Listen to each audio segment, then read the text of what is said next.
Imagine pendurar um simples quadro na parede e perder tudo. Casas consumidas pelas chamas, famílias em choque, bombeiros sem respostas. E no meio dos escombros, uma única coisa intacta: o rosto de um menino chorando. Inofensivo à primeira vista, mas segundo dezenas de vítimas, ele carrega algo sombrio e perigoso. Hoje você vai conhecer a história real por trás do quadro mais amaldiçoado da Europa, The Crying Boy, uma obra que virou símbolo do medo, destruição e mistério. Fique até o fim e descubra por que esse quadro pode ser o último item de decoração que você jamais vai querer na sua casa. A história começa na década de 1950. Um artista italiano chamado Bruno Amadio, também conhecido pelo pseudônimo Giovanni Bragolin, produziu uma série de quadros que retratavam crianças chorando. Uma dessas pinturas se destacou: um menino com grandes olhos castanhos marejados, expressão de dor e uma sombra melancólica que parecia ultrapassar a moldura. Era o Crying Boy. A imagem foi um sucesso comercial. Entre os anos 1970 e 1980, cópias do quadro foram distribuídas em massa por toda a Europa, principalmente no Reino Unido. Estavam em milhares de casas, salas, corredores, restaurantes. Em pouco tempo, ele se tornou uma febre decorativa. Mas ninguém poderia prever o que estava por vir. O primeiro caso chamou a atenção da mídia em setembro de 1985. O tabloide britânico The Sun publicou a seguinte manchete: Blazing Curse of the Crying Boy. A reportagem relatava o incêndio na casa do casal Ron e May Hall, em Yorkshire. Tudo havia sido destruído pelo fogo, menos uma coisa: o quadro do menino que chora. O detalhe assustador? Ele estava completamente intacto, sem fuligem, sem queimaduras, como se o fogo o tivesse evitado deliberadamente. E aquilo foi só o começo. Em pouco tempo surgiram dezenas de casos semelhantes, famílias diferentes, cidades diferentes, mas o mesmo padrão: casas queimadas e o quadro do menino sempre intocado. Alguns bombeiros chegaram a recusar entrar em casas com aquele quadro na parede. Um deles declarou: não importa onde ele esteja, ele sempre sobrevive e sempre há fogo. O pânico se espalhou rapidamente. Programas de TV, jornais e rádios noticiavam o fenômeno. Algumas famílias queimaram os quadros por conta própria. Outras entregaram às igrejas ou enterraram longe de casa. A comoção foi tanta que o próprio jornal The Sun organizou uma queima pública. Leitores enviaram os quadros para a redação, que os destruiu em uma fogueira coletiva. Mas mesmo ali, alguns quadros resistiram mais do que o esperado. Com o avanço do medo, surgiram teorias sobrenaturais. A mais popular dizia que o menino retratado no quadro era um órfão espanhol cuja casa havia queimado com sua família ainda dentro. Ele teria sobrevivido, mas passado a carregar uma maldição. Outras versões sugerem que o garoto teria incendiado o orfanato onde vivia, matando dezenas, e que ao ser pintado por Bragolin, sua dor ficou presa no quadro. Há ainda quem acredite que o artista fez um pacto sombrio para alcançar fama e que cada cópia carrega uma parte do sofrimento invocado no ritual. Histórias de atividades paranormais ligadas ao quadro também surgiram. Luzes piscando, objetos caindo, animais inquietos e até vozes infantis no meio da noite. Claro, nem todos acreditavam em maldições. Especialistas em segurança e engenharia argumentaram que o papel utilizado nas impressões era revestido com um tipo de verniz resistente ao fogo. Outros disseram que o quadro geralmente era pendurado em superfícies de difícil combustão, como concreto ou tijolo, o que poderia protegê-lo durante os incêndios. Mas essas explicações não convenciam a todos. Afinal, por que só esse quadro parecia sobreviver a incêndios repetidamente? E por que tantas casas diferentes? Décadas se passaram, mas o mistério do Crying Boy ainda vive. Vários quadros originais ainda circulam em mercados de pulgas, lojas de antiguidades e sites de leilões. Colecionadores os procuram por curiosidade, outros por desafio. Mas há quem diga que acidentes e tragédias continuam acontecendo quando o quadro é levado para casa. Um caso recente em Manchester relata que uma jovem encontrou o quadro em uma loja e o pendurou no quarto. 2 dias depois, um curto-circuito incendiou parte da instalação elétrica. O quadro, novamente intacto. Grupos espiritualistas alertam: jamais leve essa imagem para sua casa. E se já estiver lá, tire imediatamente. Seria tudo uma coincidência? Ou há objetos que realmente carregam uma energia que não podemos explicar? A arte, dizem, é uma expressão da alma.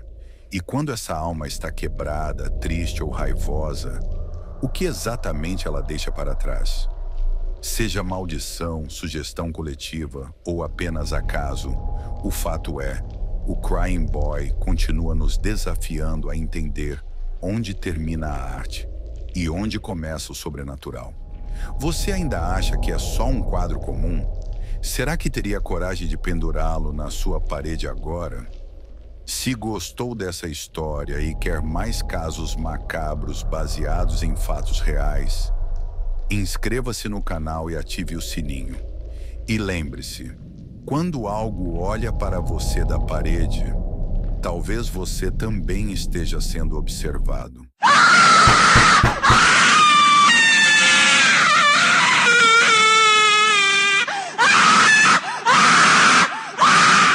Você já teve a sensação de que está sendo observado, mesmo estando sozinho? Já sentiu um calafrio repentino ao passar por um cômodo escuro da sua casa? Pequenos detalhes mudam de lugar. Portas que deveriam estar fechadas aparecem abertas. Mas e se não for apenas sua imaginação? Essa é a história real de Dorothy Jane Scott, uma mulher comum que começou a notar coisas estranhas em sua casa, até descobrir um segredo aterrorizante escondido bem acima dela. Dorothy morava sozinha em uma casa modesta em Denver, Colorado. Sua rotina era tranquila: trabalho, casa, alguns passeios nos finais de semana. Mas com o tempo, pequenas coisas começaram a parecer erradas. No início, eram detalhes que pareciam insignificantes. Um copo em um lugar diferente. Um quadro levemente torto. Uma porta de armário aberta quando ela tinha certeza de que a fechara. Devo estar distraída, pensou. Mas um dia, ao chegar em casa, percebeu que a porta da cozinha estava destrancada. Ela ficou parada por um momento. Seu coração acelerou. Tinha certeza absoluta de que a trancara antes de sair. Mesmo desconfiada, verificou a casa inteira. Tudo parecia em ordem. Nada fora do lugar. Mas o que ela não sabia era que não estava sozinha. As noites começaram a se tornar perturbadoras. Dorothy começou a ouvir barulhos estranhos quando tentava dormir. Sons abafados como arranhões no teto. No começo pensou que fossem ratos, mas havia algo estranho nesses ruídos. Eles eram espaçados, irregulares, como se fossem passos. Então veio o cheiro. No início era fraco, mas a cada dia parecia piorar. Um odor pesado, algo entre mofo e comida estragada. Dorothy decidiu chamar um amigo, Michael, para verificar o sótão. Subiram juntos, armados apenas com uma lanterna.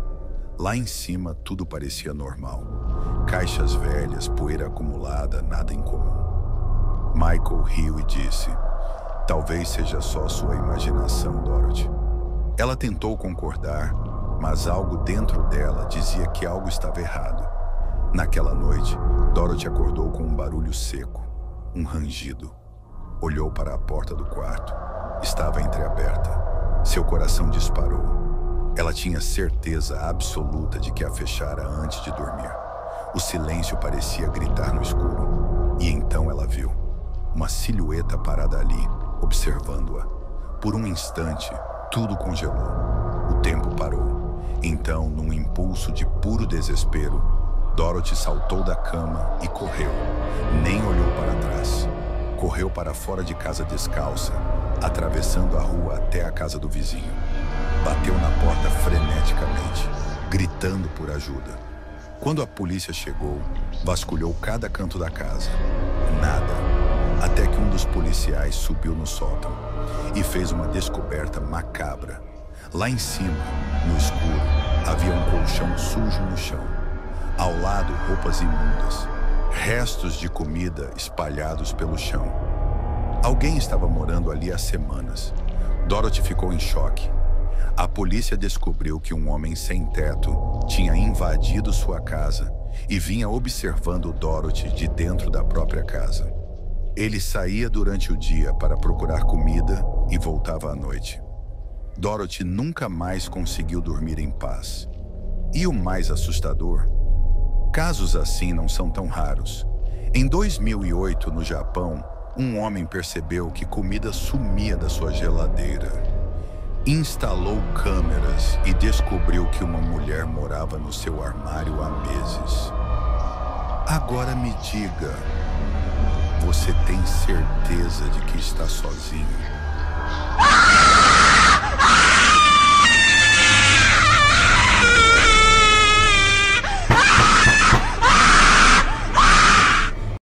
Você consegue imaginar um hospital onde mais de 60 mil pessoas foram mortas em silêncio? Onde pessoas eram trancadas, sem diagnóstico, esquecidas pela sociedade e submetidas a torturas inimagináveis? Esta é uma história real, um dos capítulos mais sombrios da história do Brasil. Hoje, você vai conhecer o lugar onde a loucura era fabricada à força. Prepare-se para descobrir o que realmente aconteceu por trás dos portões do Hospital Colônia de Barbacena. O Hospital Colônia foi fundado em 1903, na cidade de Barbacena, Minas Gerais. A princípio era um hospital psiquiátrico, um centro de tratamento para doentes mentais. Mas o que começou com uma promessa de cuidado se transformou, ao longo das décadas, em um verdadeiro campo de concentração. Pessoas eram internadas por motivos absurdos: pobreza, alcoolismo, gravidez fora do casamento, homossexualidade. Muitos nem sequer apresentavam sinais de doença mental. Eram simplesmente indesejados pela sociedade. Cerca de 70% dos internados não tinham diagnóstico médico. Eram pessoas normais, jogadas ali para serem esquecidas. As condições eram inumanas. Superlotado, o hospital abrigava até 5 mil pessoas de uma só vez. Um número absurdamente acima da capacidade. Pacientes dormiam no chão, sobre fezes e palha. Muitos nus, outros acorrentados. Recebiam banhos frios em fila, como em um matadouro. Não havia privacidade, dignidade, nem qualquer sinal de cuidado. Tratamentos, se é que podemos chamar assim, eletrochoques sem anestesia, lobotomias, tortura física e psicológica. Há relatos de abusos sexuais por parte de funcionários e até mortes por espancamento. Os corpos eram empilhados e muitas vezes vendidos para faculdades de medicina sem autorização das famílias. Quando não eram vendidos, eram incinerados no próprio hospital. O Hospital Colônia matou mais que muitas guerras. Ele foi um campo de extermínio sob o disfarce de hospital. Lá dentro, o inferno era real. Gritos o tempo todo, gente morrendo todo dia, relatou um ex-paciente. Os ratos mordiam os pés da gente à noite. Tinha gente que comia o próprio vômito, disse outro. Funcionários arrependidos, em entrevistas, revelaram o que era mantido em silêncio. Aquilo era uma fábrica de mortos. Quem entrava ali já estava condenado. Em 2013, o médico Drauzio Varela visitou o local. Ele afirmou: foi um dos maiores crimes já cometidos contra a humanidade em território brasileiro. Durante décadas, tudo foi escondido, até que a verdade começou a emergir. Em 1961, as primeiras denúncias começaram a surgir. Em 1979, o jornalista Hiram Firmino publicou uma matéria que escancarou o horror. A sociedade ficou chocada. Pela primeira vez, muitos brasileiros tomaram consciência do genocídio silencioso que acontecia ali. A matéria intitulada Os Porões da Loucura expôs o Colônia como um lugar de extermínio. O hospital, então, virou símbolo do fracasso do sistema psiquiátrico brasileiro. A partir daí, a luta antimanicomial começou a ganhar força. O Hospital Colônia começou a ser esvaziado nos anos 1980. Muitos pacientes foram transferidos ou abandonados. Em 2001, foi aprovada a Lei da Reforma Psiquiátrica no Brasil, que prioriza o tratamento em liberdade e a dignidade do paciente. Mas o trauma permanece. Só em 2011, o Estado brasileiro pediu perdão publicamente pelas mortes e pelos abusos cometidos. Hoje, parte do hospital virou um memorial, mas a maioria dos brasileiros ainda desconhece essa história. Uma história de negligência, preconceito e dor. O Hospital Colônia de Barbacena é o símbolo de tudo o que pode dar errado quando a sociedade fecha os olhos. Quando o preconceito fala mais alto que a compaixão. Quando o silêncio vira cumplicidade. A luta contra o estigma da saúde mental ainda não acabou. Ainda hoje, muitos enfrentam abandono, preconceito e tratamentos desumanos. Conhecer essa história é mais do que um dever. É uma forma de impedir que ela se repita. Se essa história te tocou, compartilhe este vídeo. Que mais pessoas saibam da verdade. Inscreva-se no canal para mais histórias reais como essa. Porque o passado precisa ser lembrado, para que o horror nunca volte a ser rotina. Introdução. E se um número que não existe ligasse para você no meio da noite? Apenas 3 zeros, nenhuma origem, nenhum sinal. Você atende e do outro lado, uma voz sussurra coisas que só você sabe. Foi exatamente isso que aconteceu com Miguel. Mas o que parecia um simples trote virou um pesadelo que você vai ouvir agora, se tiver coragem. A vida de Miguel tinha 16 anos. Era um adolescente comum, introspectivo, estudante do 2º ano do ensino médio. Morava com a mãe, Dona Carla, em uma cidade pequena e pacata. A rotina era simples: escola, jogos no computador e madrugadas navegando na internet.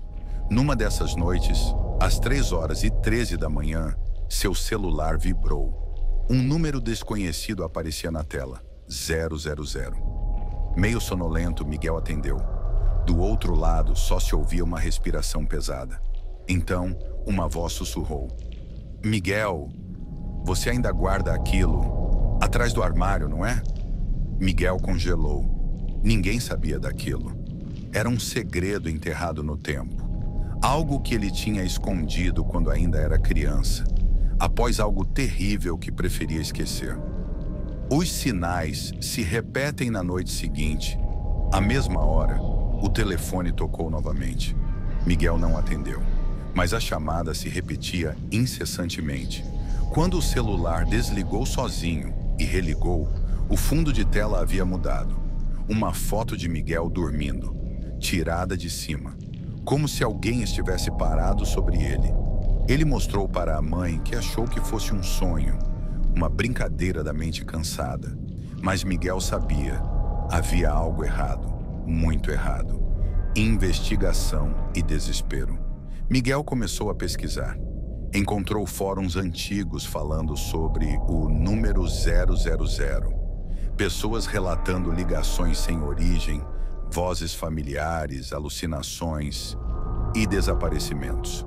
Ele chamou seu melhor amigo, Léo, para ver com os próprios olhos. Naquela noite, os dois estavam no quarto quando o telefone tocou. Léo viu o número. Viu a tela brilhar. Atenderam juntos. E dessa vez, a voz do outro lado falou: Léo. A voz conhecia os dois, e os dois ouviram. O confronto. A partir dessa noite, Miguel começou a ter apagões. Acordava em lugares estranhos da casa, com o celular em mãos, com vídeos dele dormindo, filmados como se outra pessoa segurasse a câmera. Uma noite, o celular tocou novamente. Mas dessa vez, o nome que aparecia na tela era Miguel, você. Ele atendeu. A tela mostrou o rosto dele, ao vivo. Mas o reflexo não seguia seus movimentos. E a voz, igual à sua, disse: Você me deixou entrar, agora é minha vez de viver. Ele gritou. Léo entrou no quarto e o encontrou travado, olhos abertos, mudo. O celular queimava no chão, o desaparecimento.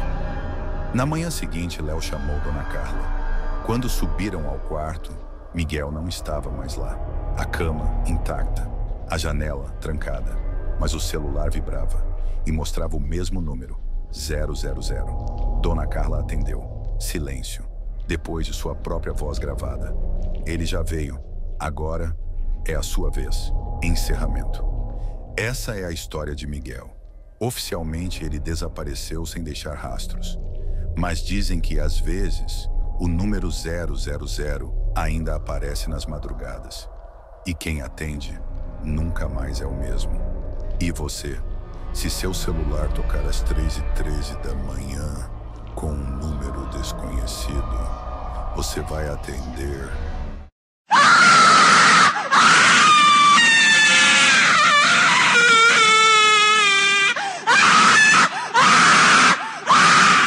Você já sentiu que o reflexo no espelho te observa de volta? Não como uma ilusão, mas como se algo lá dentro estivesse esperando o momento certo para sair? Essa é a história de Helena e do presente amaldiçoado que recebeu da avó morta. Se prepare, porque depois de ouvir isso, você nunca mais vai olhar para o seu espelho do mesmo jeito. Essa é mais do que uma história de terror. É um aviso. Existem objetos que carregam memórias, e algumas memórias se recusam a morrer. Hoje você vai conhecer o espelho herdado por Helena, uma peça antiga e linda, mas que nunca deveria ter sido passada adiante. Helena sempre teve uma relação estranha com sua avó Cecília. Era uma mulher supersticiosa, silenciosa, que falava pouco, mas sempre parecia saber demais. Quando ela morreu, Helena não esperava sentir muito, mas algo dentro dela ficou inquieto. Durante o inventário da casa, entre louças antigas e livros de orçamentos, estava o espelho.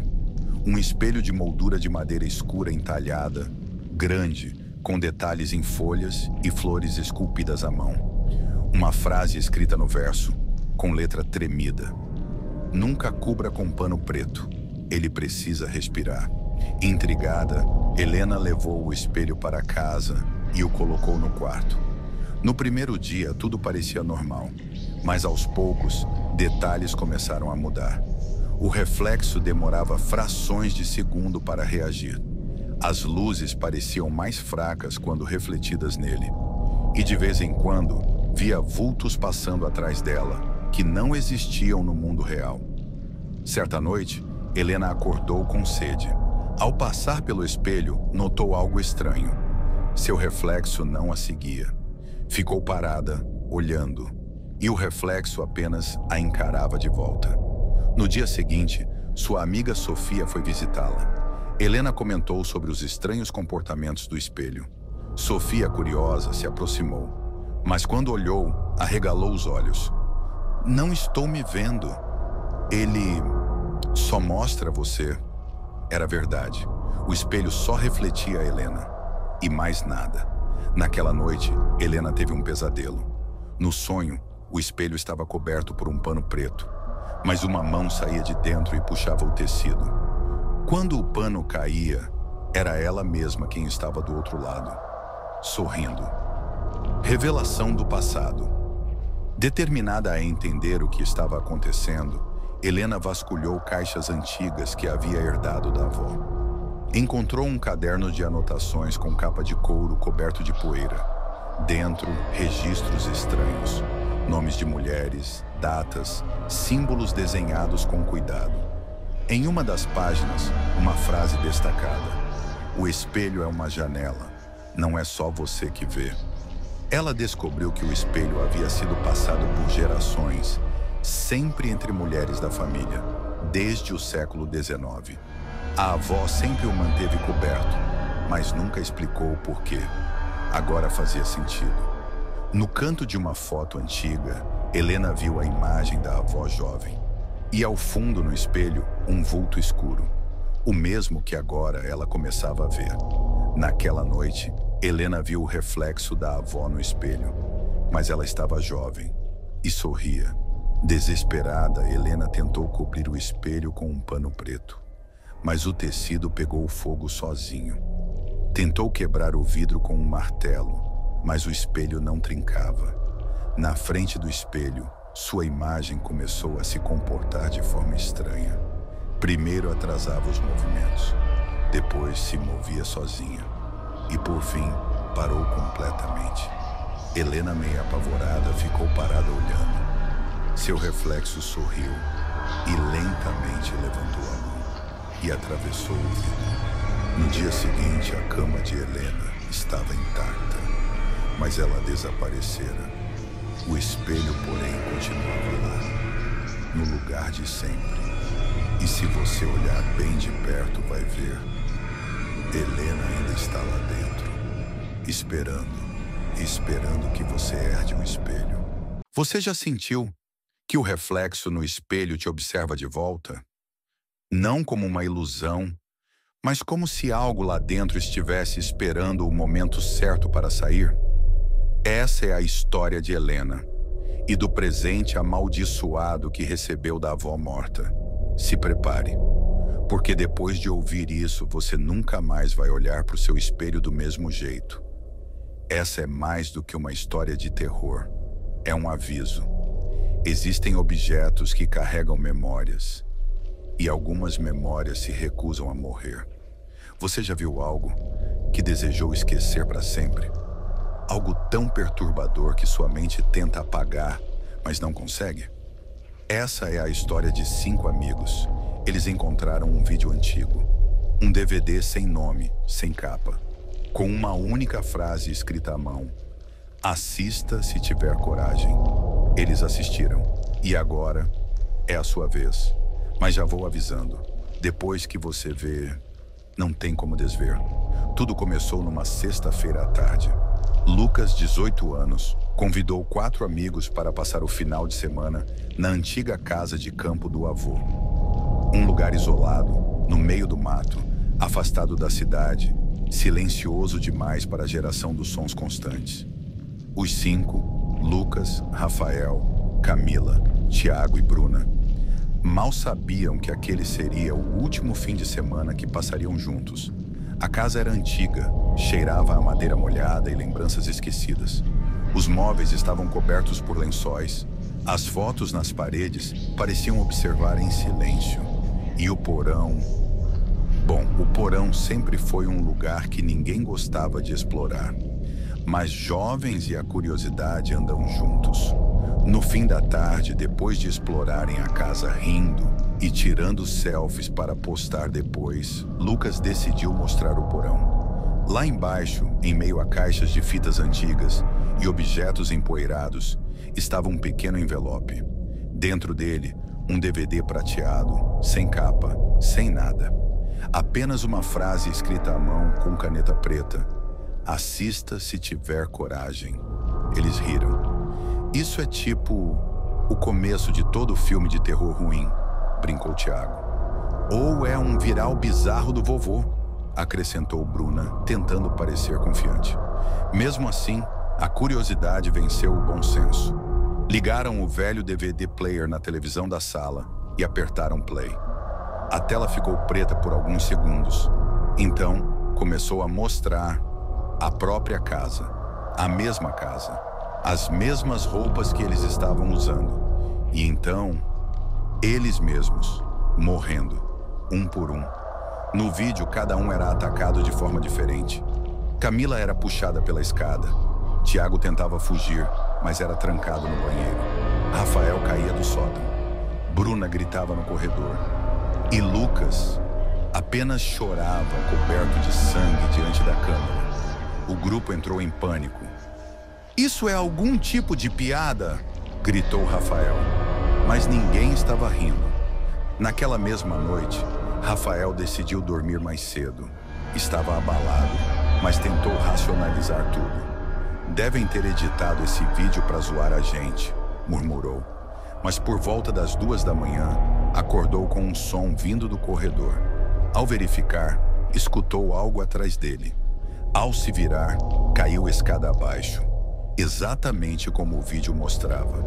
Quando os outros encontraram o corpo, congelaram. Ligaram o DVD novamente.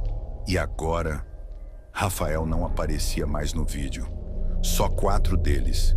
E novas cenas foram adicionadas com os sobreviventes, sendo caçados por uma figura sombria de olhos completamente pretos. Um a um, começaram a morrer. Bruna desapareceu no mato enquanto fugia. Dias depois, encontraram o celular dela, com a câmera ainda gravando. A última imagem mostrava uma mão ossuda, inumana, se aproximando dela. Tiago enlouqueceu. Trancou-se no sótão e começou a rabiscar nas paredes uma frase repetidamente. "Vocês viram, vocês viram, vocês viram." Na manhã seguinte, estava morto, enforcado com fios de VHS. Camila tentou queimar o DVD, mas o disco simplesmente não pegava fogo. Derretia um pouco. Depois reaparecia inteiro no mesmo lugar. Foi então que Lucas começou a investigar a história do avô. Descobriu que ele havia trabalhado como cinegrafista em documentários nos anos 70. Mas um caso em específico mudou sua vida. Ele gravou um ritual de uma seita secreta. Um culto que afirmava conseguir capturar a linha do destino em fita. Um vídeo que mostrava o futuro das vítimas, sempre com mortes trágicas. O ritual exigia uma regra: assista e passe adiante. Quem assistisse e não compartilhasse, seria levado. Lucas foi o último. Ficou sozinho na casa, em choque, cercado por câmeras e anotações. Ele sabia que o único jeito de sobreviver era passando o vídeo adiante. Não era covardia, era sobrevivência. Então ele gravou um depoimento, chorando, olhando direto para a lente da câmera. "Se você está vendo isso, é porque eu passei para você. Eu não tive escolha. Não me odeie. Eu só queria continuar vivo. Agora é com você." O vídeo foi postado na internet, sem título, sem descrição. Mas o arquivo se replica azulzinho. Ele surge em celulares, TVs inteligentes, pendrives que ninguém lembra de ter comprado. E toda vez que alguém assiste até o fim, uma nova versão do vídeo é criada com o rosto de quem assistiu. Imagine trabalhar sozinho em um prédio comercial vazio à meia-noite. Agora imagine que o elevador começa a parar em um andar que não existe. Essa é a história de um vigia que descobriu o porão do inferno escondido entre os andares de um prédio comum. E quando ele finalmente entrou, era tarde demais para sair. O que você vai ver é baseado em relatos reais, registros de câmeras, documentos internos e uma única testemunha viva. Prepare-se para conhecer a história de Carlos e o que ele encontrou no 14º andar. Carlos tinha 37 anos. Era ex-militar, pai de uma menina e recém-contratado como vigia noturno de um prédio antigo no centro da cidade. 3 turnos por semana. tudo tranquilo. Até que ele notou um detalhe estranho no painel do elevador. Os andares iam do 1 ao 13, sem botão para o 14. Mas uma noite, o número apareceu sozinho. Era sexta-feira, 3h17 da manhã. Carlos estava na guarita, olhando as câmeras. O elevador subiu sozinho. Ninguém apertou nada. No visor, o número 14, aceso em vermelho. Ele olhou o painel do elevador. Não havia botão com esse número, mas ali estava ele, brilhando. Intrigado, Carlos foi até a sala de manutenção. Mexeu nos relatórios do prédio. Encontrou um arquivo velho com uma etiqueta desbotada. Acesso 14, desativado. Ali dizia: após o incidente de 1998, acesso físico removido, elevador reprogramado, proibido reinstalar, sem mais explicações. Na noite seguinte, o elevador voltou a acender sozinho, 3h03 da madrugada. Carlos apertou o botão do térreo e nada. Então ouviu algo pelo interfone do elevador. Desce aqui, por favor. Ele congelou. Esperou. O elevador se abriu. Vazio, mas com o número 14 piscando no visor. Contra todas as regras, Carlos entrou. As portas se fecharam sozinhas. O elevador subiu. 9, 11, 13. E então, 14. As portas abriram para um corredor estreito, mal iluminado, com cheiro de mofo e silêncio absoluto. Quadros nas paredes com fotos de pessoas desconhecidas, todos olhando direto para a câmera. Carlos deu 3 passos para fora do elevador. As luzes começaram a piscar. Um som de passos ecoou atrás dele. Ele se virou. Nada. Mas no reflexo do espelho na parede, havia algo parado logo atrás. Uma figura alta, sem rosto, com mãos longas e retorcidas. Carlos correu de volta para o elevador. Aperta o botão. Vários. Nenhum responde. O painel pisca números sem lógica. 42, 77, E, R. Som, batidas nas portas. Vozes distorcidas. Você viu. Agora você pertence. Narrador. As luzes se apagam. Carlos desmaia. Carlos acorda no saguão do prédio. Sozinho. O relógio marca 22 horas do dia anterior. Ele corre até a guarita. Repassa as gravações. A câmera mostra ele entrando no elevador, mas ele nunca sai. No vídeo, ele conversa com alguém. Gesticula. Sorri, mas está completamente sozinho. Carlos pediu demissão no dia seguinte. Mudou de cidade. Nunca mais falou sobre o prédio. Mas algo estranho acontece até hoje. Toda sexta-feira, às 13h17, o elevador daquele prédio sobe sozinho. E o visor mostra um número que ninguém programou. Você teria coragem de apertar o botão do 14º andar? Se você gosta de histórias assim, se inscreve no canal, deixa seu like e comenta. Eu apertaria o 14. A noite era fria e chuvosa em Teresópolis. As ruas desertas pareciam engolidas pela neblina densa que pairava sobre a cidade serrana. Era uma noite comum, até que um homem caminhando pela rua parou abruptamente. Algo chamou sua atenção. No casarão antigo, no alto da colina, uma figura pálida estava parada na janela do 2º andar. Seu rosto era inexpressivo, os olhos negros como poços sem fundo. Ela não piscava, apenas observava. Ele sentiu um arrepio subir pela espinha. Quem morava ali? Todos sabiam que aquela casa estava vazia há anos. E mesmo assim, ela estava lá. Quando piscou, a figura desapareceu. O casarão da colina não era apenas uma casa velha e esquecida. Sua história era envolta em tragédia. Construído nos anos 1950, abrigou uma família de classe alta que repentinamente desapareceu sem deixar vestígios. Desde então, ninguém conseguia morar ali por muito tempo. Os vizinhos falavam de acontecimentos estranhos, som de passos no andar de cima, sussurros ecoando à noite, portas que batiam sozinhas, mesmo sem vento. O que antes era apenas um rumor começou a se tornar um terror real para quem passava por ali. Nos anos 80, um grupo de jovens decidiu desafiar a lenda. Armados com lanternas e uma câmera, entraram no casarão à meia-noite. A casa cheirava a mofo e abandono. O ar estava gelado, mesmo em pleno verão. Quando subiram a escada, ouviram um estalido no andar de cima. "Tem alguém aí?" Zrenia, um deles, perguntou. Nenhuma resposta. De repente, a porta de um dos quartos se fechou com um estrondo. O silêncio foi quebrado por um choro abafado. Um dos jovens apontou a lanterna para a extremidade do corredor.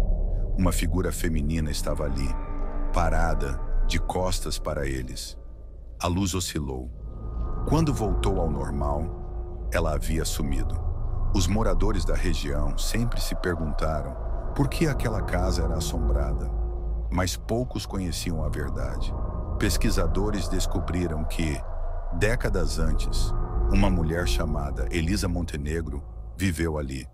Elisa sofria de problemas mentais e, segundo registros, sua própria família a mantinha trancada no quarto por semanas. Um dia, sem explicação, a família simplesmente foi embora e a deixou para trás. Dias depois, vizinhos relataram um cheiro estranho vindo da casa. Quando finalmente decidiram entrar, encontraram o corpo de Elisa apodrecendo dentro do quarto. Ela morreu sozinha, esquecida, e dizem que seu espírito nunca saiu dali. Os anos passaram, mas os avistamentos nunca cessaram. Entregadores noturnos, policiais em ronda, turistas curiosos. Todos relataram ter visto uma mulher na janela. Certa noite, um fotógrafo amador decidiu registrar imagens do casarão. Ele tirou uma foto rápida e continuou andando. Quando foi revisar a imagem, havia um rosto no vidro da janela. Ele voltou para olhar novamente. Nada. Mas no fundo, ele sentiu que algo ainda estava lá. A fama do fantasma de Teresópolis chamou a atenção de investigadores paranormais. Um grupo de especialistas foi até a casa com equipamentos modernos, sensores térmicos, gravadores de voz e câmeras infravermelho. Dentro da casa, sentiram mudanças bruscas de temperatura. Ruídos estranhos surgiam do nada, mas o mais assustador veio depois. Quando analisaram as gravações de áudio, encontraram uma voz sussurrando algo. "Me ajudem." Era um pedido de socorro ou um aviso. Seria possível explicar racionalmente tudo o que acontecia naquela casa? Teoria paranormal. Elisa sofreu uma morte tão trágica que sua alma ficou presa naquele lugar. Seu espírito não encontrou paz. Explicação psicológica. Sugestão coletiva pode fazer com que as pessoas acreditem ver e ouvir coisas. Fatores ambientais. Reflexos, barulhos de madeira rangendo e fenômenos naturais podem criar ilusões assustadoras.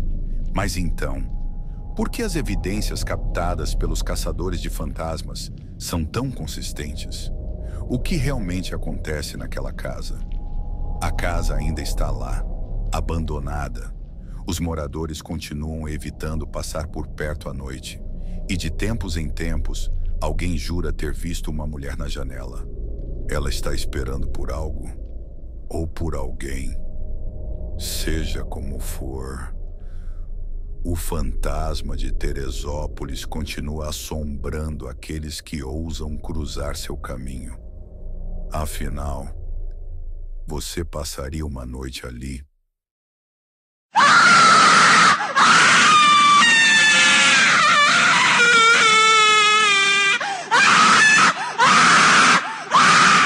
No início do século XX, na cidade de Key West, Flórida, uma rica família chamada Otto vivia em uma bela mansão vitoriana. O casal Otto tinha um filho, Robert Eugene Otto, apelidado de Gene. O menino era criativo, sonhador e, como qualquer criança, adorava brinquedos. No seu aniversário de 4 anos, Jean recebeu um presente especial. Um boneco de pano, com quase 1 metro de altura, olhos de botão negros e um uniforme de marinheiro branco. O presente veio de uma empregada que trabalhava na casa. Uma mulher de origem haitiana que, segundo rumores, praticava vodu. Algumas histórias afirmam que essa mulher foi maltratada pela família Otto e que, antes de ser despedida, lançou uma maldição sobre o boneco.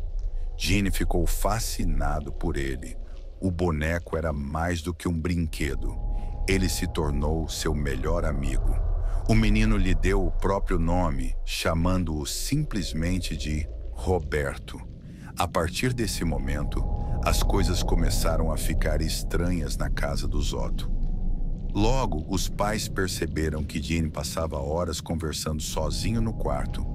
Mas a voz que respondia era diferente da dele, mais grave, mais sinistra. Os empregados da casa começaram a notar coisas inquietantes. Algumas noites, ouviam passos pelo corredor, mesmo quando todos estavam dormindo. Outros relataram ter visto Robert se mover sozinho. O ápice do terror aconteceu numa noite fatídica. O pequeno Jean soltou um grito de puro pavor. Seus pais correram até o quarto e o encontraram encolhido na cama, enquanto os móveis estavam revirados, como se algo violento tivesse acontecido ali. Quando perguntaram o que houve, o menino, tremendo, apenas murmurou: "Foi o Robert. Foi ele quem fez isso." Conforme os anos passavam, as histórias de Robert, o boneco assombrado, se espalhavam. Vizinhos juravam que quando a família Otto saía de casa, viam o boneco se mover pela janela, como se estivesse observando a vizinhança. Outros diziam que, ao se aproximar da mansão, podiam ouvir risadas infantis mesmo sem ninguém dentro da casa. Jenny cresceu, tornou-se pintor e saiu para estudar artes na Europa. Mas quando seus pais morreram, ele voltou à mansão e reencontrou Robert. Embora fosse um homem adulto, ele não conseguiu se separar do boneco. Jenny deu um quarto especial para Robert, decorado como se fosse para uma criança. Ele passava horas falando com ele e sua esposa começou a se preocupar. Com o tempo, Jenny foi se tornando mais estranho, mais recluso. Ele falava sozinho, evitava visitas e parecia perdido em um mundo que ninguém mais entendia. Quando perguntavam, ele simplesmente dizia: "Robert não gosta de visitas." Até que um dia, Jean morreu e Robert permaneceu. Imagine morar em uma fazenda isolada, cercada por florestas e neve. O silêncio é absoluto, até que você começa a ouvir passos no sótão à noite. Objetos somem, pegadas aparecem na neve, mas não há sinais de entrada. Dias depois, você e toda a sua família são encontrados mortos, brutalmente assassinados com uma arma de fazenda. E o pior, ninguém jamais descobriu quem fez isso. Essa história não é lenda urbana. Aconteceu e é conhecida como o Mistério de Hinterkaifeck, um dos crimes mais sombrios e inexplicáveis da história da Alemanha. A fazenda, a família e o silêncio. Ano 1922. Lugar Hinterkaifeck. Uma pequena propriedade rural entre as cidades de Ingolstadt e Schrobenhausen, na Alemanha. Lá vivia a família Gruber. Andreas, o patriarca, 63 anos. Cecília, sua esposa, 72. Victoria, a filha do casal, viúva com seus 2 filhos. Cecília, de apenas 7 anos, e Joseph, de 2. Junto deles morava a nova empregada da casa, Maria Baumgartner. Era uma vida comum de fazenda, simples, isolada e aparentemente tranquila. Mas por trás dessa rotina, algo sinistro já havia começado. Sinais de que algo observava. Dias antes da tragédia, Andreas contou a vizinhos e conhecidos que coisas estranhas estavam acontecendo. Ele encontrou pegadas misteriosas na neve, indo da floresta até sua casa, mas nenhuma pegada de volta. Durante a noite, ele começou a ouvir passos no sótão. Chegou a revistar a casa várias vezes, mas não encontrou ninguém. Alguns objetos começaram a desaparecer. As chaves sumiram. Um jornal apareceu na casa, um que ninguém da família reconhecia. Era como se alguém estivesse dentro da casa, observando. Mas quem? E por quê? O massacre de Hinterkaifeck. Na manhã do dia 4 de abril de 1922, vizinhos foram até a fazenda, preocupados com o silêncio da família. Eles encontraram um cenário de horror. No celeiro, sob camadas de palha e madeira, estavam os corpos de Andreas, Cecília, esposa, Victoria e a pequena Cecília, de 7 anos. Dentro da casa estavam Maria, a empregada, e Josef, o bebê, também assassinados. Todos haviam sido mortos com uma mattock, uma espécie de enxada de picareta usada em fazendas. Mas o mais estranho, nenhum sinal de luta, nenhum grito ouvido, nenhuma pista. As autoridades notaram algo ainda mais assustador. Alguém havia permanecido na casa por dias após os assassinatos. O gado havia sido alimentado. Comida foi retirada da despensa. A lareira ainda estava quente quando os corpos foram encontrados. Ou seja, o assassino não fugiu imediatamente. Ele ficou ali, viveu naquela casa, com os corpos, como se nada tivesse acontecido. Como se aquele lugar fosse seu novo lar. Teorias, mas nenhuma resposta. A polícia entrevistou dezenas de pessoas. Suspeitou de vizinhos, conhecidos, até ex-funcionários da fazenda.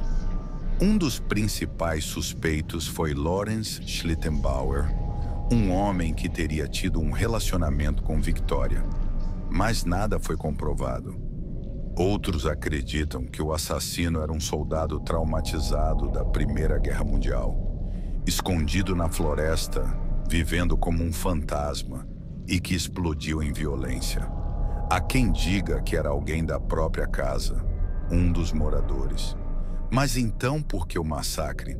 Até hoje, mais de 100 anos depois, ninguém jamais foi condenado. Lenda ou realidade? A criatura de Hinterkaifeck. Com o passar dos anos, o caso deixou de ser apenas um mistério policial. Se tornou uma lenda sombria. Alguns dizem que não foi um homem, que o que habitava o sótão da casa era uma entidade maligna, uma força além da compreensão humana. Algo que se infiltrou silenciosamente, que observou, esperou e atacou. O lugar onde a fazenda ficava foi completamente demolido, mas até hoje moradores da região relatam sons inexplicáveis, luzes estranhas e sensações de presença por perto. O crime nunca foi solucionado. O assassino, ou a criatura, nunca foi encontrado. E então, o que você acha? Essa história permanece viva, porque ela não tem fim, não tem justiça, não tem resposta. Só pegadas na neve, silêncio no sótão e uma sensação de que algo ainda está lá. Você acredita que foi um assassino humano? Ou acha que algo mais sombrio estava à espreita em Hinterkaifeck? Deixe sua teoria nos comentários. E se você gosta de histórias reais que parecem saídas de um filme de terror, inscreva-se no canal e ative as notificações. Porque aqui as histórias são verdadeiras e o medo é real.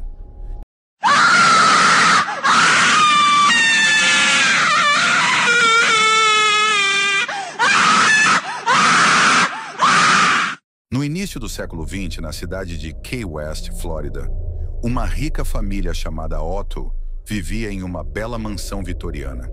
O casal Otto tinha um filho, Robert Eugene Otto, apelidado de Gene. O menino era criativo, sonhador e, como qualquer criança, adorava brinquedos. No seu aniversário de 4 anos, Gene recebeu um presente especial, um boneco de pano, com quase 1 metro de altura, olhos de botão negros e um uniforme de marinheiro branco. O presente veio de uma empregada que trabalhava na casa, uma mulher de origem haitiana que, segundo rumores, praticava voodoo. Algumas histórias afirmam que essa mulher foi maltratada pela família Otto e que, antes de ser despedida, lançou uma maldição sobre o boneco. Gene ficou fascinado por ele.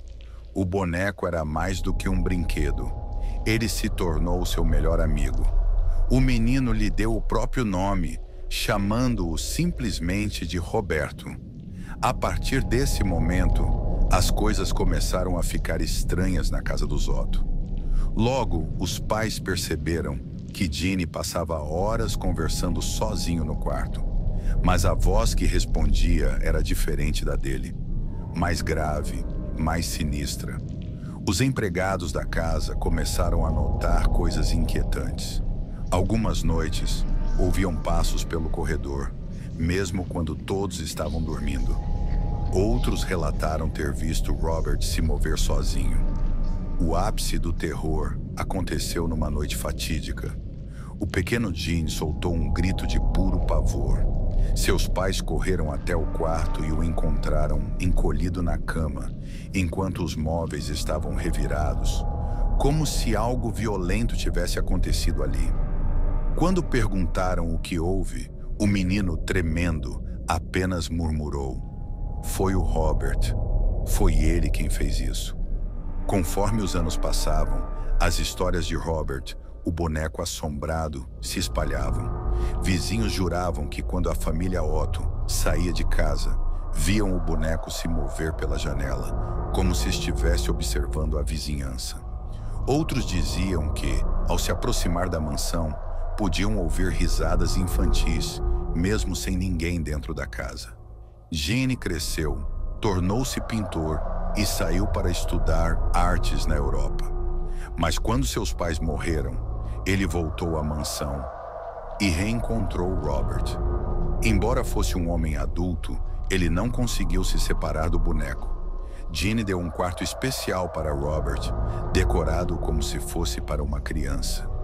Ele passava horas falando com ele, e sua esposa começou a se preocupar. Com o tempo, Gene foi se tornando mais estranho, mais recluso.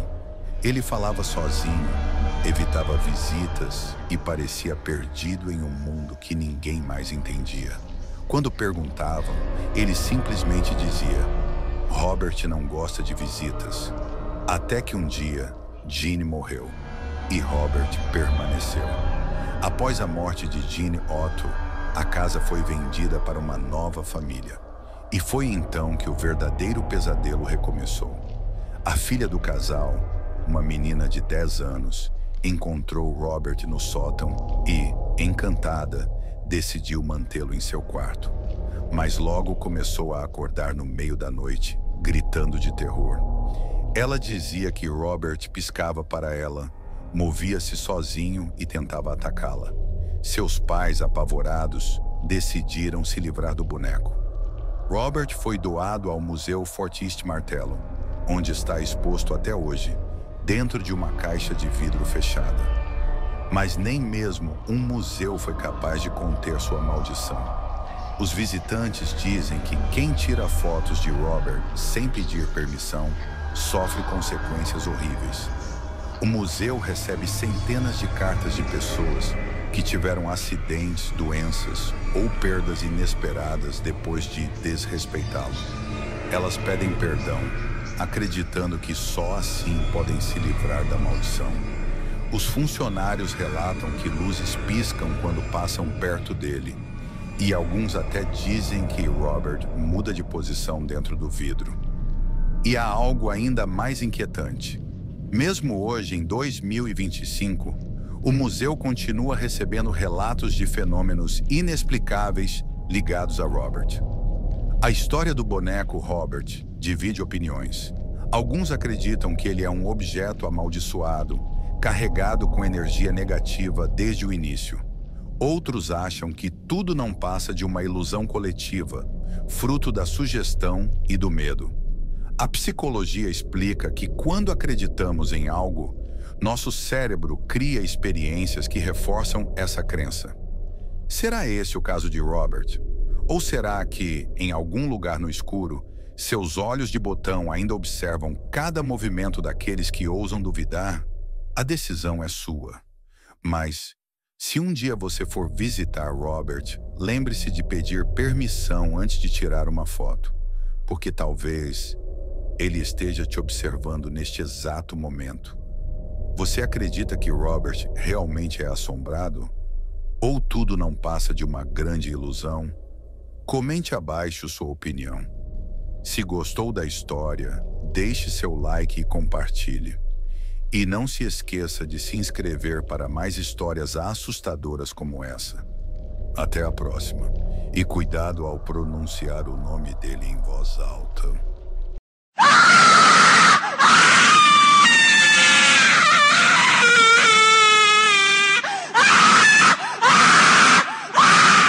Você já parou para pensar?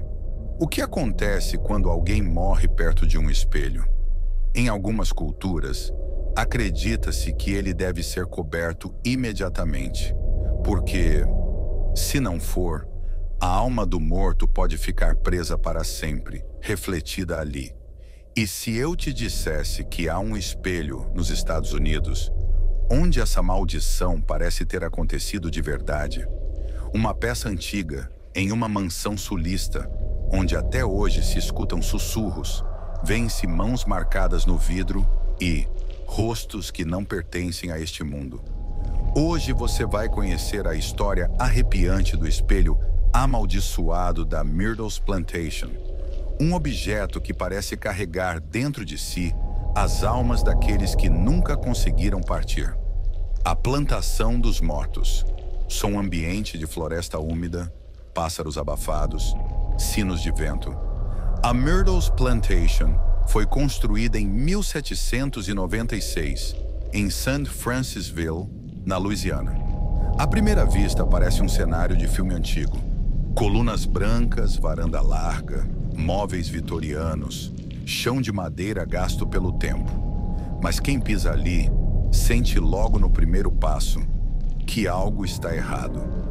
Ela é considerada uma das casas mais assombradas dos Estados Unidos. 10 mortes violentas teriam acontecido ali, algumas confirmadas, outras enterradas pelo tempo. Envenenamento, assassinato, suicídio e, no centro disso tudo, um espelho. O espelho que nunca deve ser olhado. A lenda mais conhecida conta que Sarah Woodruff, esposa do dono da plantação, e seus filhos foram envenenados por uma escrava chamada Chloe no século XIX. Quando eles morreram, o corpo foi retirado da casa, mas esqueceram de cobrir um dos espelhos, e é aí que começa o pesadelo. Segundo a tradição, quando alguém morre e o espelho não é coberto, a alma pode se prender nele, como se fosse sugada pelo vidro. Com o passar dos anos, começaram os relatos. Impressões digitais que apareciam do nada. Rostos distorcidos refletidos no espelho. Sussurros. Pessoas que entravam na mansão, sem saber da lenda, ficavam paralisadas diante dele. Diziam sentir como se fossem observadas.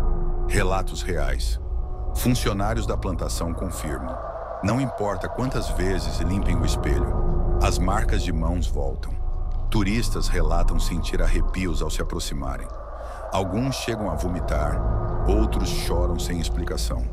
Eu tirei uma foto, estava sozinha na sala, mas, quando olhei no celular, havia um rosto atrás de mim. Não era meu reflexo, era como uma mulher triste, pálida, parada ali. Outro visitante afirma ter sentido a mão de alguém segurar seu ombro. Quando se virou, não havia ninguém. Investigações paranormais. Grupos de investigadores paranormais visitaram a Myrtle's Plantation inúmeras vezes. O espelho é sempre o ponto mais ativo. Detectores de campo eletromagnético disparam perto dele. Gravações de áudio captam vozes baixas, quase sussurrando palavras como Ajuda-me. Não vá. Fique aqui.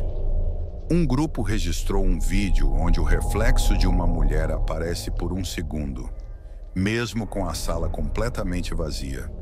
Há quem diga que o espelho é um portal. Outros acreditam que ele se tornou uma prisão espiritual, selando ali as almas que morreram tragicamente naquele dia.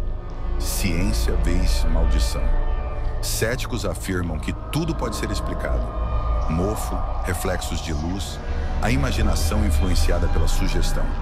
Mas a verdade é, ninguém consegue provar e ninguém consegue negar com certeza, porque o espelho ainda está lá, preservado, emoldurado, intocado, e mesmo hoje guias turísticos evitam ficar muito tempo perto dele.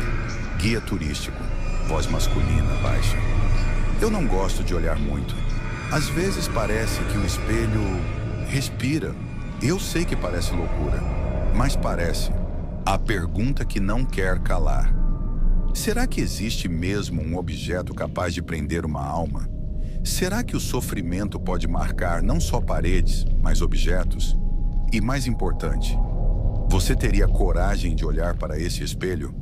Fui na Ubás, chamada para a ação. A Myrtle's Plantation ainda está de pé. O espelho ainda pendurado. Turistas continuam visitando. Alguns voltam, outros juram nunca mais pisar lá. E você, olharia ou prefere manter os olhos longe de algo que pode olhar de volta?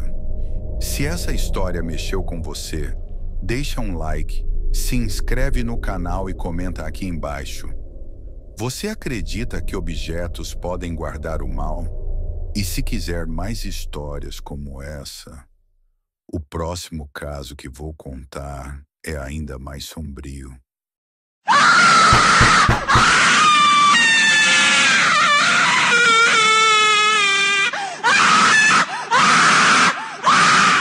Você acredita que o mal pode se esconder nas formas mais inocentes? Que um simples presente, uma boneca de pano, pode abrir as portas do inferno? A história de hoje não é ficção. Ela é real, assustadoramente real. E ao final deste vídeo, talvez você pense duas vezes antes de deixar uma boneca sozinha no seu quarto à noite. Essa é a verdadeira história de Annabelle. Tudo começou em 1970. Donna era uma estudante de enfermagem dedicada, racional e cética. Ela dividia um pequeno apartamento com sua amiga Andy. As duas levavam uma vida comum, cheia de estudos, risos e preocupações típicas de jovens adultas. Foi no aniversário de Donna que tudo mudou. Sua mãe, que sabia do amor da filha por bonecas vintage, encontrou uma Raggedy Ann em uma loja de antiguidades e decidiu presenteá-la. Era uma boneca grande, de pano, com o rosto bordado e cabelos vermelhos de lã. Simples, mas simpática. Donna aceitou o presente com carinho e colocou a boneca sentada sobre sua cama. Mal sabia ela que aquele gesto inocente seria o início de uma sequência de eventos paranormais que mudariam sua vida para sempre. Nos primeiros dias, tudo parecia normal. A boneca estava sempre no mesmo lugar, mas logo, Donna e Andy começaram a perceber coisas estranhas. A boneca mudava de posição, nada muito óbvio no início. Um braço que antes estava reto agora estava dobrado, uma perna cruzada. "Você mexeu na boneca?" perguntava a Donna. "Não, achei que tivesse sido você." E então os movimentos começaram a ficar mais evidentes. Um dia chegaram do trabalho e encontraram a boneca de pé, apoiada na parede. Em outro estava na sala quando a haviam deixado no quarto. Mas o pior ainda estava por vir. Mensagens começaram a aparecer. Pedaços de papel amarelado como pergaminho antigo, com frases escritas em caligrafia infantil. "Ajude-me. Está vindo." Donna ficou assustada. Nenhuma delas tinha aquele tipo de papel em casa, nem aquela caneta de tinta vermelha. E a boneca continuava a aparecer em locais diferentes. Uma vez encontraram-na ajoelhada, virada para a parede como se rezasse. Outra vez a boneca estava na cozinha, com o que parecia ser gotas de sangue em suas mãos. O ar dentro do apartamento começava a pesar. Um cheiro forte, metálico, pairava no ar à noite. E as luzes piscavam. Era como se algo ou alguém estivesse tentando se comunicar. Lou, amigo de Donna, começou a se preocupar. Ele já havia alertado que algo não estava certo com aquela boneca. Joguem isso fora, tem coisa errada aí. Uma noite, Lou dormia no sofá do apartamento quando acordou sem conseguir se mexer. Paralisado, com os olhos arregalados, ele viu a boneca sentada sobre seu peito. Ele sentiu como se mãos invisíveis o sufocassem, pressionando seu pescoço. Tentou gritar, mas não saiu som. Quando finalmente conseguiu se levantar, ofegante, correu até o quarto de Donna. A boneca, ela tentou me matar. No dia seguinte, Lou apareceu com 3 cortes profundos no peito, 3 arranhões paralelos, como se fossem garras, mas não havia nenhum animal no apartamento. Só Annabelle. Apavoradas, Donna e Andy decidiram procurar ajuda. Uma médium aceitou visitar o local. Durante a sessão, ela revelou que o espírito de uma menina chamada Annabelle Higgins habitava a boneca. Segundo a médium, Annabelle havia morrido tragicamente perto do local e buscava afeto. Comovidas, as jovens permitiram que o espírito permanecesse. Mas essa foi a pior decisão que poderiam ter tomado. Ao invés de acalmar os fenômenos, tudo piorou. Foi então que elas ouviram falar do casal Warren Ed e Lorraine Warren. Investigadores paranormais renomados chegaram ao apartamento. Após algumas observações, Ed foi direto. O espírito que habita essa boneca não é de uma criança. É algo muito mais antigo, muito mais perigoso. É um demônio. Ele usou a história da menina Annabelle como isca. Agora quer possuir alguém. Lorraine sentiu a energia pesada da boneca e alertou. Vocês deram permissão. Agora ele está ancorado aqui. Os Warren realizaram uma bênção no apartamento e levaram a boneca com eles. No Museu do Ocultismo dos Warren, a boneca foi trancada em uma caixa de vidro selada com orações. Mas mesmo ali, longe de Donna e Andy, a boneca não parou. Visitantes relatavam mal-estar, desmaios, tontura. Um motociclista bateu no vidro e zombou da boneca. Na volta para casa, sofreu um acidente fatal. Sua namorada contou que ele riu e, minutos depois, perdeu o controle da moto. Até hoje, ninguém toca em Annabelle sem permissão. E quem ousa, carrega as consequências. A boneca está trancada, mas o mal não pode ser contido tão facilmente. Annabelle ainda está lá, sentada, observando, esperando. E a pergunta que fica é: você teria coragem de olhar nos olhos dela por tempo demais? Porque às vezes tudo o que um demônio precisa é de um olhar. Essa foi a verdadeira história de Annabelle, baseada em registros oficiais, depoimentos reais e investigações conduzidas pelos Warren. Se você gosta de histórias macabras baseadas em casos reais, se inscreva no canal, ative o sino e prepare-se, porque o mal está mais perto do que parece. Nos vemos no próximo relato sombrio.